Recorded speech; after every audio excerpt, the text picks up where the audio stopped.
Welcome to part 7 of Compliance Best Practices with Preferred Compliance Solutions. In this video, we will cover 4 steps to pre-qualify an applicant. The first step is to determine household size. As a general rule, a household consists of all individuals or tenants residing in a unit. So be sure to ask the applicant how many people will be residing in the unit, adults and children included.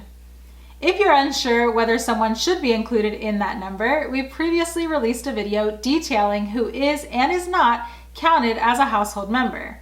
We'll link that video in the description box if you need a refresher. Step 2 is to compute annual gross income. To do this, ask the applicant to determine their anticipated gross income for the next 12 months. Remember that income includes but is not limited to earned and unearned income from all adult applicants, unearned income of minor children and foster children under the age of 18, and income from assets. This will be an estimate to determine if they are eligible to apply, but remind the applicant that this amount will be verified during the application process. Step 3 is to compare income to maximum allowable income limits. Maximum allowable income limits are determined based on household size. The household's gross income may not exceed the income limit for their household size. Let's look at an example. Smith household is comprised of 1 adult and 2 children. Looking at the limits currently on the screen and using the 30% set aside, what would be their income limit? If you said $24,690, you're correct. Their total household income must be at or below $24,690. Step 4 is to determine the student status of all household members.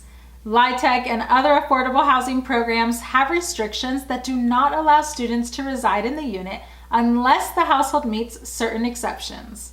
Student definitions differ from program to program, but here we will use the LIHTC definition, which is that students are defined as those attending or who will attend an educational organization for 5 months during the current calendar year in which the certification will be effective. Remember that these months do not need to be consecutive, and a household cannot be comprised of all full-time students unless they meet an exemption. Please refer to our video about student status to learn more about those exemptions.